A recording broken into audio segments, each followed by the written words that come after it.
Hello student, आपका हमारे इस क्लास 12 की फिजिक्स क्लास में बहुत बहुत स्वागत है। उम्मीद करते हैं सब लोग अच्छे होंगे और अपने बोर्ड एग्जाम की बेहतर तैयारी कर रहे होंगे। चलिए बच्चों, आज की क्लास शुरुआत करते हैं। आज के इस लेक्चर्स में हमारा जो चैप्टर चल रहा है वैद्युत चुंबकीय तरंगे, ये आपके फिजिक्स का जो है 8वां चैप्टर है।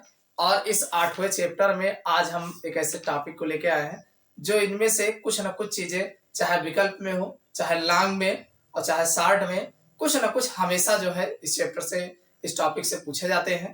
तो आज का हमारा जो मोस्ट इंपॉर्टेंट टॉपिक है वैद्युत चुंबकीय स्पेक्ट्रम। तो वैद्युत चुंबकीय स्पेक्ट्रम जो अलग अलग प्रकार हैं, तो इनके प्रकारों में से कुछ आपको दे दिया जाता है कि इनके बारे में बताइए। इनके उपयोग, स्पेक्ट्रमों की किरणों के बारे में पूछ लेता है और इनके उपयोग के बारे में पूछता है, और इनकी आवृत्ति कितनी होती है ये भी पूछा जाता है।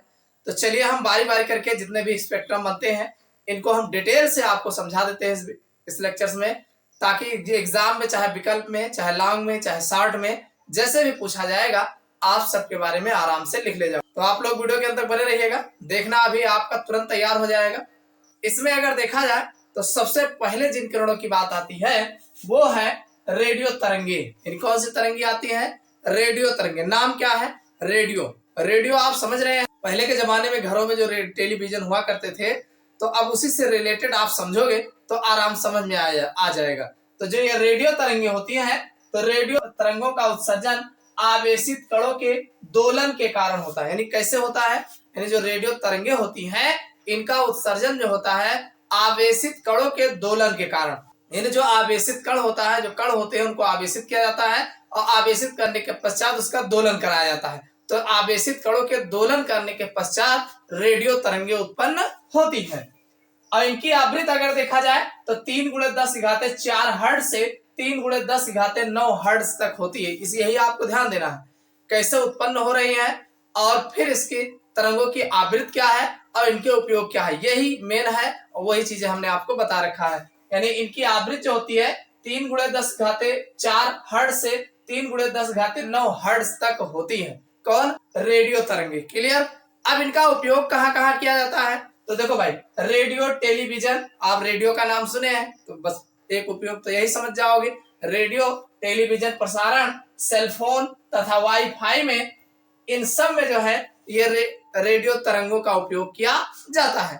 अगला है नेविगेशन के लिए किया जाता है, और अगला जो है रिमोट सेंसिंग और रडार में वैज्ञानिक उद्देश्य से जो है किया जाता है। जैसे रिमोट में जो आप यूज करते हैं, रडारों में यूज किया जाता है, और जो है सेंसिंग में और वैज्ञानिक उद्देश्य से जो है इन किरणों का जो है उपयोग किया जाता है। तो समझ में आ गया होगा कि रेडियो तरंगे होती क्या है और इनके उपयोग क्या है।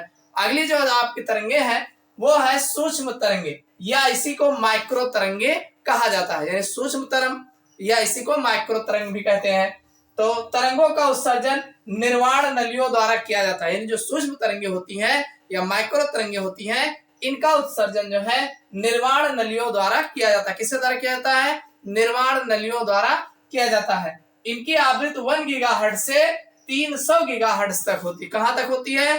1 गीगाहर्ट्ज, 1 GB जिसे बोलते हो, 1 गीगाहर्ट्ज से 300 गीगाहर्ट्ज तक होती है इनकी आवृत्ति। और इनके अगर हम उपयोग की बात करें तो परमाणु तथा अणुओं की संरचना के अध्ययन में, कहां अध्ययन में? परमाणु तथा अणुओं की संरचना के अध्ययन में जो है सूक्ष्म तरंगों का उपयोग किया जाता है। अगला है वाहिनी तथा क्रिकेट की गेंद की चाल ज्ञात करने में। यानी कोई वाहन कर रहा हो या क्रिकेट की गेंद की चाल कितनी है, इसको पता लगाने में सूक्ष्म तरंगों का उपयोग किया जाता है। अगला है विमान संचालक तथा रडार प्रणाली में, यानी जो विमान है उसमें संचालन में जो है और रडार प्रणाली में भी इसका उपयोग सूक्ष्म तरंगों का उपयोग किया जाता है। क्लियर हो गया? तो ये तो आपका था सूक्ष्म तरंगे। अगला है अवरक्त किरणें। कौन सी किरणें? अवरक्त किरणें। तो अवरक्त किरणों की अगर हम बात करें तो अवरक्त तरंग तत्व, वस्तु तथा अणुओं से विकिरण के रूप में उत्पन्न होती है। यानी जो अवरक्त तरंगे होती हैं ये तत्वों द्वारा उत्पन्न होती हैं। कोई भी तत्व है, एलिमेंट्स है, तथा अणुओं से, कोई अणु होते हैं तो उनके विकिरण के कारण जो है, यानी विकिरण के रूप में वहां से उत्सर्जित होती है। भाई नाम क्या है? अवरक्त किरणें। तो अवरक्त किरणें जो है कोई अवरक्त तरंग तत्व हो, वस्तु हो, कोई वस्तु हो तथा अणुओं से विकिरण के रूप में उत्सर्जित होती रहती। इनकी आवृत्ति अगर देखा जाए तो 6×10 10 हर्ट्ज से 4 गुणे 10 हर्ट्ज तक होती है। इसको आपको ध्यान रखना है। 6 गुणे 10 हर्ट्ज से 4 गुणे 10 हर्ट्ज तक होती है कौन? अवरक्त किरणों की आवृत्ति। और इनका उपयोग अगर देखोगे चिकित्सा के क्षेत्र में कहाँ होता है? चिकित्सा के अवरक्त किरणों का उपयोग कहाँ होता है? चिकित्सा के क्षेत्र में, ध्यान रखना, मोस्ट इंपॉर्टेंट है।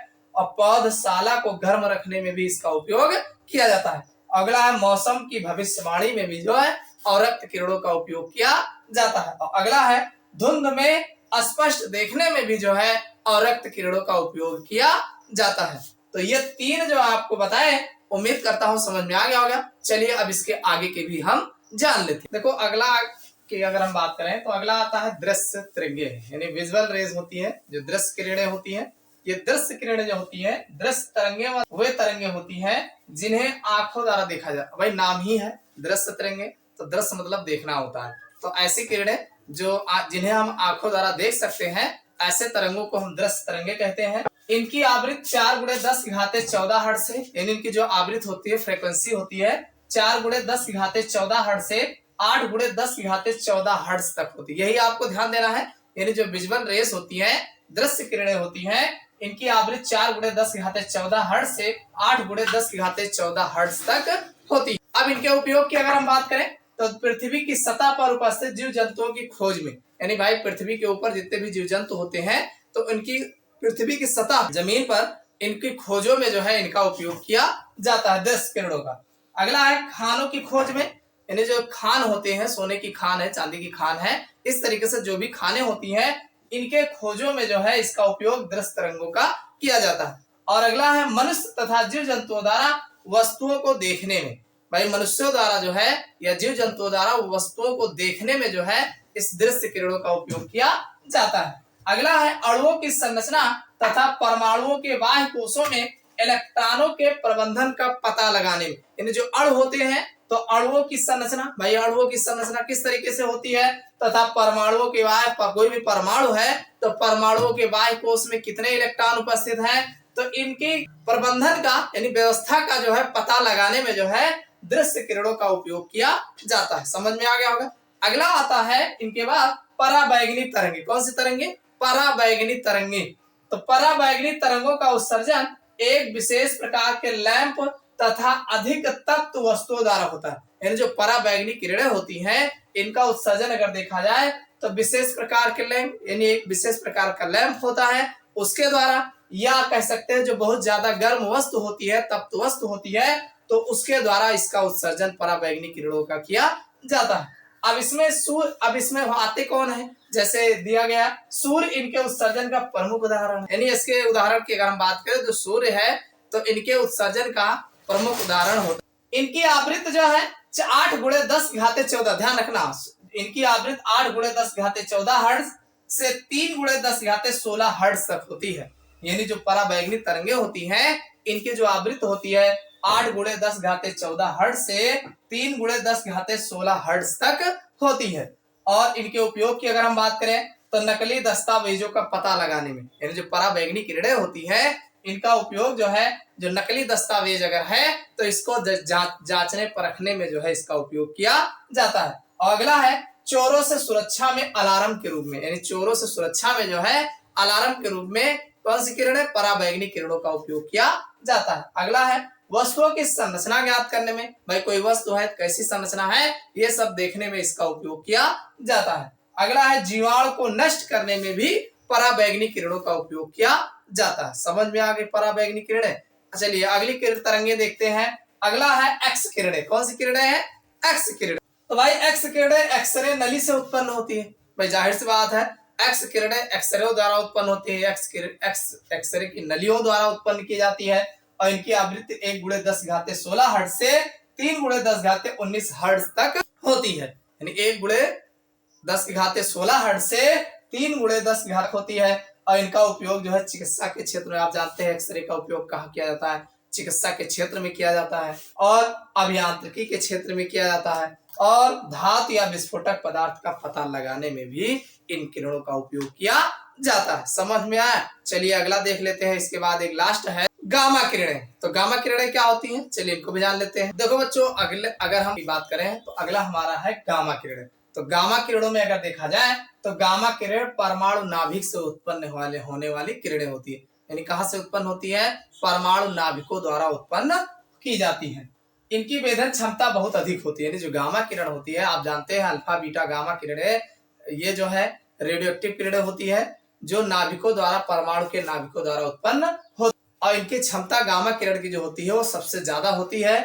इनकी आवृत्ति 3 × 10⁸ हर्ट्ज से 3 × 5 × 10⁻25 हर्ट्ज तक होती है। कितना होती है, 3 × 10⁸ हर्ट्ज से 5 × 10⁻25 हर्ट्ज तक गामा किरणों की आवृत्ति होती है। इनके अगर उपयोग की बात करें तो नाभिकीय अभिक्रिया उत्पन्न करने में, भाई नाभिकीय अभिक्रिया उत्पन्न करने में गामा किरणों का उपयोग किया जाता है। और अगला है कैंसर तथा ट्यूमर के इलाज में भी गामा किरणों का उपयोग किया जाता है। अगला है परमाणु की संरचना ज्ञात करने में गामा किरणों का उपयोग किया जाता है। और जीवाणुओं को नष्ट करने में भी गामा किरणों का उपयोग किया जाता है। तो ये तो थे विद्युत चुंबकीय स्पेक्ट्रम, जो आपको क्रम वाइज जो है हमने आपको 7 बताए हैं। और इन 7 में से आपके बोर्ड एग्जाम में जो है विकल्प में भी पूछ सकते हैं, 1-2 नंबर में पूछा जा सकता है, 3 नंबर में भी, और ये पूरे के 5 नंबर में भी पूछे जा सकते हैं। तो उम्मीद करता हूं सभी बातें आपको समझ में आ गई होंगी। ये वीडियो आपको कैसा लगा कमेंट करके जरूर बताइएगा। चैनल पर नए हो सब्सक्राइब कर लेना। फिर मिलते हैं अगले क्लास में नए टॉपिक के साथ।